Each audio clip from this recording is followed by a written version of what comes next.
Listen, man, we back here on the cave every Saturday, 4 to 6. Hold on. You don't like that energy? I don't like Let me that break it the energy, fuck up. dog. We back on the cave every Saturday, 4 to 6. We got a hip hop legend in the building. If you don't know who he is, if he never helped you get through a binge, you's a sucker. Make some noise. Give a large cave round of applause. Sandman in the fucking building. You motherfuckers clap back there. Let's go. Come on, you gotta give it to me one time in person. I've been listening to it. Yeah, Cano. There it is. What's in the what we got going on, man? We glad you came through. Oh man, my GPS told me I was like 2 blocks up. That shit had me spinning around in circles. Oh man, shit. Had to cut the phone off and go regular. Yeah, I Black feel you. I people feel shit, you. man. Right. Yeah, that GPS fucked up. Oh man, what you say? What's going on project wise? Yeah, what we got going on? What should the people know about? What they checking for? Nostalgia be out in 2 weeks. Mm. That's my newest CD. You know what I'm saying? It's an ode to all the MCs that like influenced me. You know what I mean? Okay. It's hosted by New York legend Brucey B. Okay. Oh, shit. Y'all niggas all paid it forward. That's Yeah. Brucey B right Like, there. what's going on? I see you, Mitch. I see you bitch beat that murder charge. Can't hold the real nigga down. So now that shit gonna sound like, what's going on uptown, downtown, Germantown? Yeah, yeah. Like that. Wow, that's what I'm talking about. But yeah, we doing that.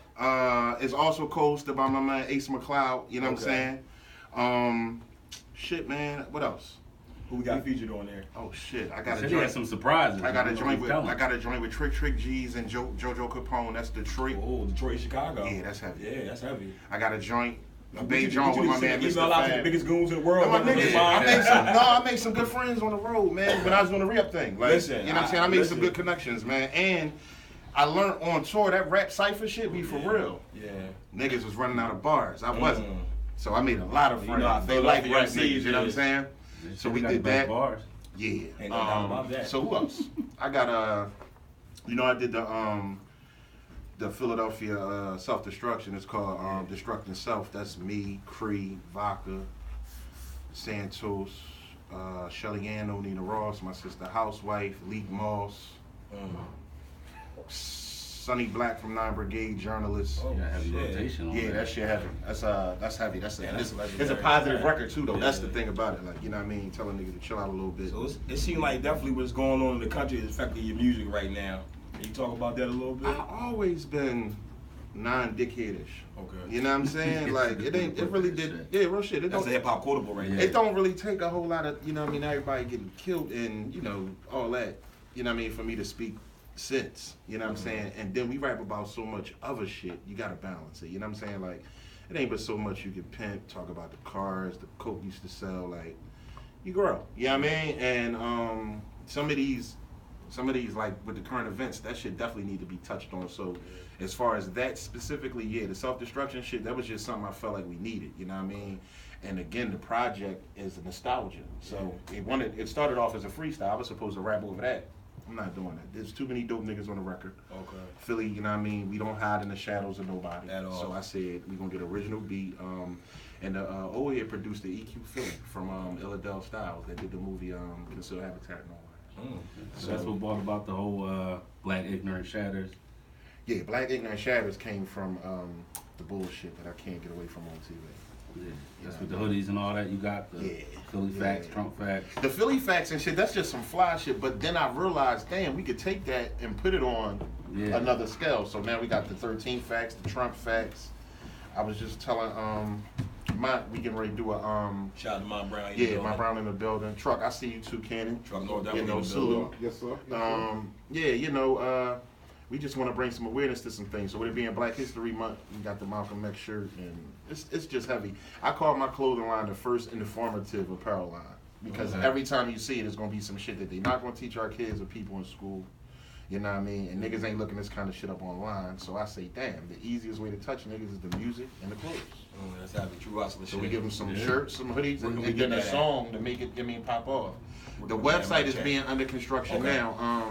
I got a couple stores already trying to support me though. Sneakerville on Germantown Ave, you know what I mean? City Blue up Broad and Girard. You know what I'm saying? So like wherever I spend my bread at, I'm gonna get some love. You know what I mean? So they'll be around, and I'm gonna definitely promote it heavy. That's happy. And we That's spoke right about there. a remix for that song. Yeah, I'm waiting on a response from Killer Mike. You know what I mean? But right now, I know it's me, Del P, St. Basil, and possibly Killer Mike.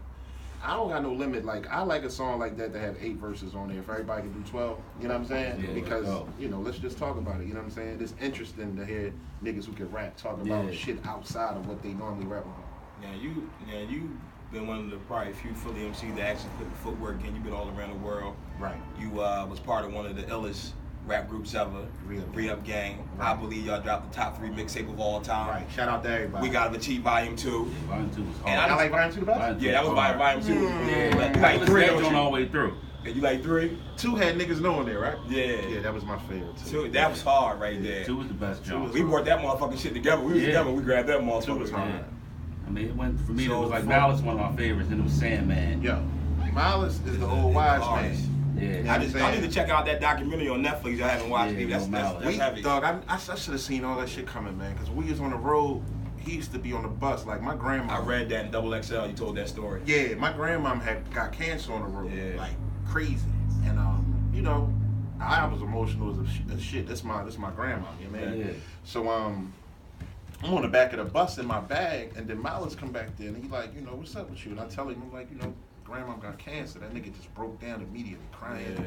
He told me about his grandmom and what she went through, same exact thing. Yeah. You know what I mean? And he was kind of there for me in that situation. You know what I'm saying?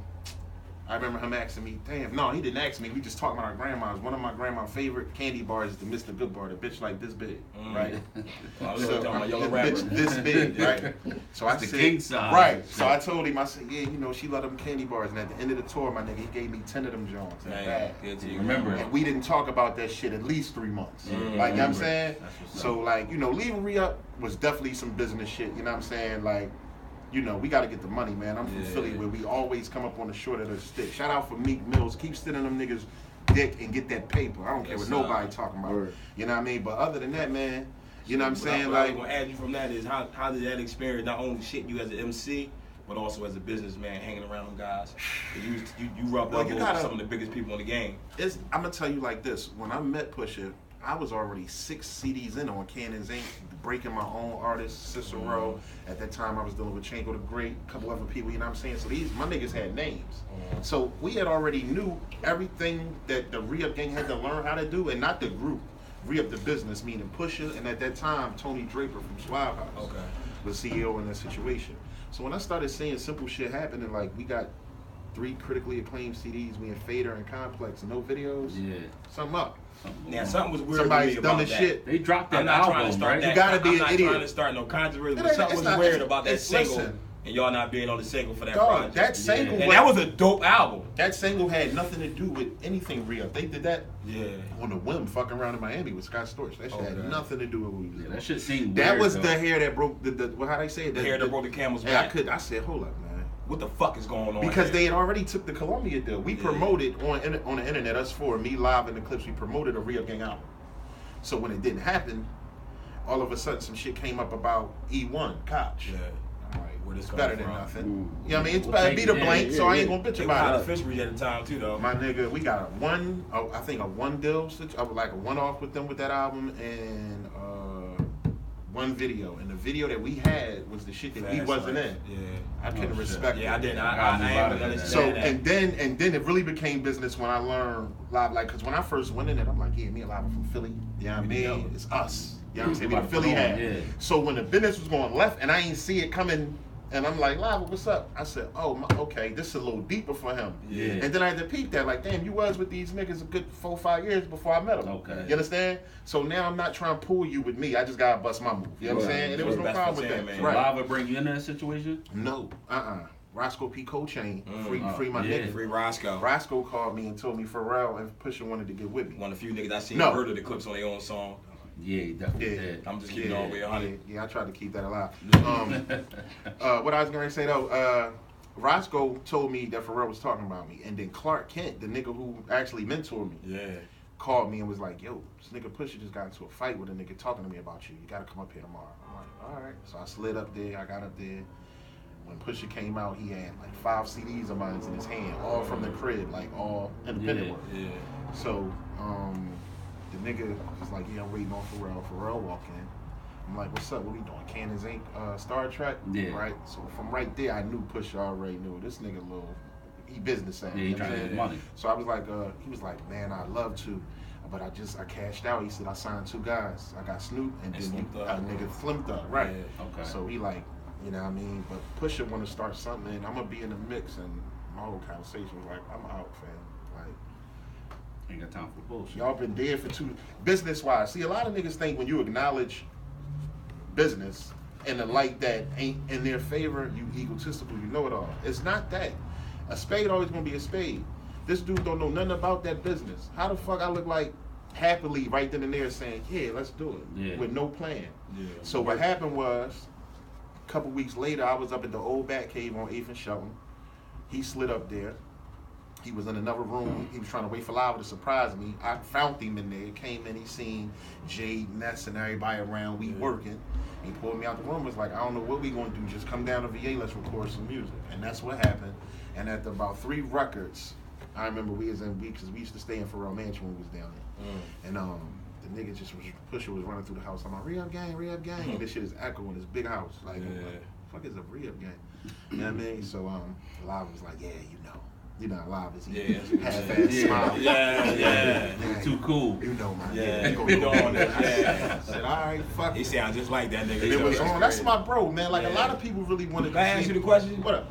Did Live ever give you the business on the track that you knew he gave you the business? Did you hear it? No. Oh, all right. No. That's why. Well, I had to make sure. The record wasn't there. Said, listen. He put it out right. Yeah, I had to make sure it wasn't there. You tell me. Because the reason why I say Volume 2 is my favorite, because as a nigga from Philly, I was that CD, you was murdering everything on that motherfucker and shit. That was our That's job. why I say that to me. Let me tell you something. Me and Lava used to be in the booth cracking the fuck up, dog. This shit used to be like a plotted bomb attack. Like, yo, You already knew what was happening. we gonna do this on this joint. Yeah, and we taught them how to live in the studio. The clips were spoiled, man. They's platinum on their first album. Yeah. Them niggas not studio. Philly dudes, we come from nothing. We are the 3rd world country of hip From the hop. mud. Niggas don't get that. We got one radio station where the nigga on that station is a DJ for a huge rapper from another city. Talking about Cosmic Cat.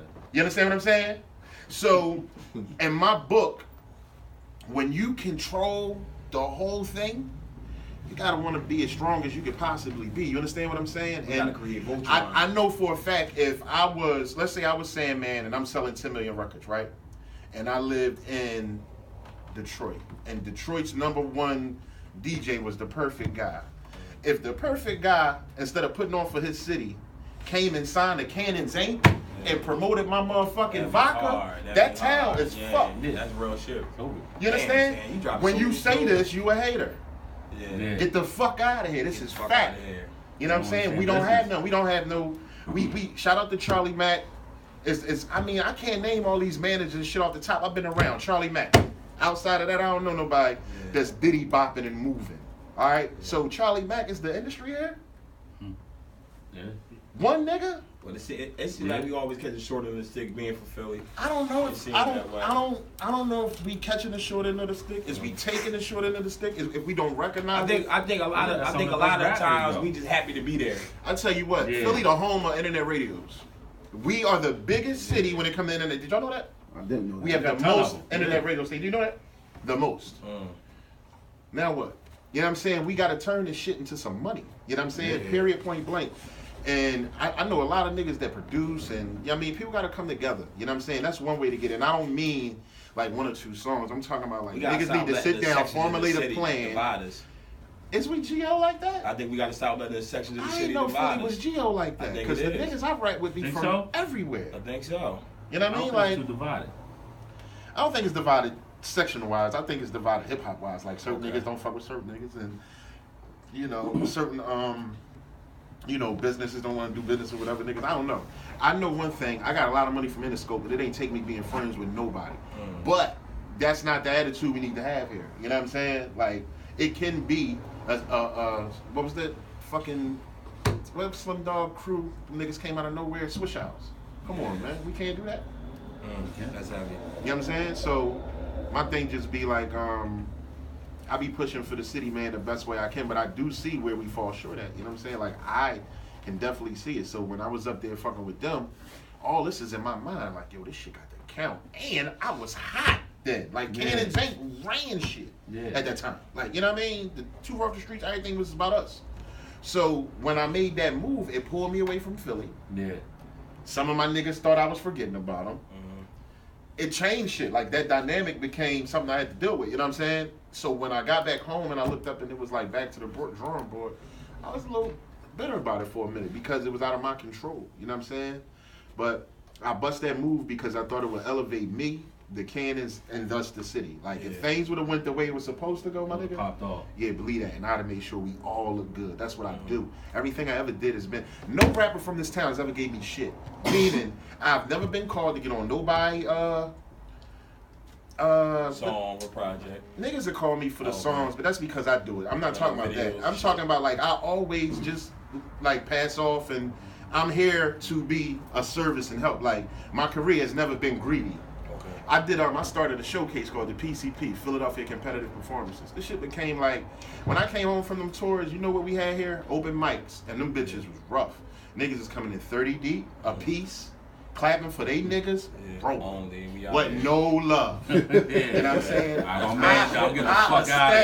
personally established that. We just went to the showcase a couple weeks ago. Down at I put niggas on the Arts Garage. I was the first nigga with that. You know what I'm saying? Had that bitch lit. Everybody, all my showcases was for niggas with names like mine, bigger or right on that cusp. Because we didn't have a place to perform. We had nothing here. That's what I'm saying. So everything you do, we gotta create. That's why this internet radio thing is so big here, because niggas is clamoring, give me something, give me something. We don't have anything. But then it's like, what's the next move? You know what I'm saying? So, you know, with my project, I'm gonna drop this nostalgia shit on TuneCore and all that. You know what I mean? We got the album. It's called Yikes. It's an acronym for Yes I Kill Everything Straight Up. Oh, that's heavy. That's heavy. Yeah. You ain't going to say it like that. That wasn't heavy. Real shit. That was heavy. You did it step right off of it. Yeah, you know what I mean? Nice, man. It's dope, man. Like we got some heavy shit on there, man. I'm looking forward to dropping this mixtape. That's you know, we're gonna do it in order. Looking forward to the mixtape. I'm looking forward to the shitload of videos I'm about to release. That's two of my strong, for niggas to give me the respect I get in hip hop, especially locally, I so appreciate it, cause I went my whole career without two things. Cosmic Kev and videos. No, real shit. Yeah. That's hard. That nigga ain't never Sandman Street Banger. I don't know what that feel like. Nah. I don't care. My name's solid. Yeah. My work speak for itself. Shit never been drugged through the mud. The only thing I care about now is getting these visuals out, because it's a visual world. Nigga watch your video before they listen to your record. Yeah, they hear your shit 100 times. YouTube is cable now. And they watching. You understand me? Real shit. So now. I'm looking forward to that, man, and just, you know what I mean, giving the visual to the shit I talk. Because I know real rap, I got to be top 5 in the city, and that's modest on my side. That was my next question. You're top 5 I was about to say that. Me. I love that answer. Fuck the rest of you niggas. I love that answer. Real shit, man. And we ain't worried about no DJ still wearing 6X polo shirts playing his record. He can come up to the cave any fucking time he want because he family now. You know what I mean? And here's the thing. I don't have a gripe with Kev. It's the nigga who just starting rapping, who don't know what's going on and gotta find his way. It's rough, man. That shit is rough. It's hard here because we don't have an industry for real. We trying. Like, we ain't even where the Roots and them had it when they had the 5 spot in the Black Lily. We don't even have that. You understand what I'm saying? His brother, the keyboard player for the Roots, let you know. Yeah. Good shit. Yeah. Just throw that out. You know what I'm saying? So like, he ain't got no talent though. Him. My brother called my brother like, look, I rap, my sister rap, so my brother calls himself Andre Lyon. He say he ain't got no talent. He funny as shit. But yeah, man, you know, I mean, I love Philly, man, and we talented as shit, dog. Like, you know, it ain't. Come on, man. Ain't nobody fucking with us. That's why when I hear niggas talking and walking and biting niggas, not only music, but demeanors and auras and shit, it drives me nuts. It's like we losing ourselves. Nigga, we was what niggas wanted to be. 2 Chainz shouldn't be able to do no interview like, yeah, I want to do a song with a nigga from up north, but I want him to sound like an up north nigga when I rap with him. That's rough. That just sound crazy. Nah, but it's factual. But it's facts, though. I'm saying, you know what I'm saying? Like, if he said that sounds crazy. Yeah, I mean, somebody should have been said it from down there. I wouldn't like nobody from down south if they all came up here. So when they rapped, it was the John. Yeah. You know. Fucking with the bull. Yeah, stand me in the bull. Like, nigga. Yeah, nah. Sound like yourself, man. Yeah, where's the turn-up music? We already went through that with Lil Wayne. We don't need to do that again. Yeah. You know what I'm saying? But as far as talent, my city hot as shit, dog. It's, I salute everybody out here grinding, pushing it. You know what I'm saying? I just, you know, we gotta save some authenticity. Authenticity. We have to. Sandman's dropping a lot of jewels out here. Yeah. This is heavy. Listen, we gonna pay some bills. We coming back. 215-909-9925. Call up. Man. We be right back. Cannon in the building. Damn.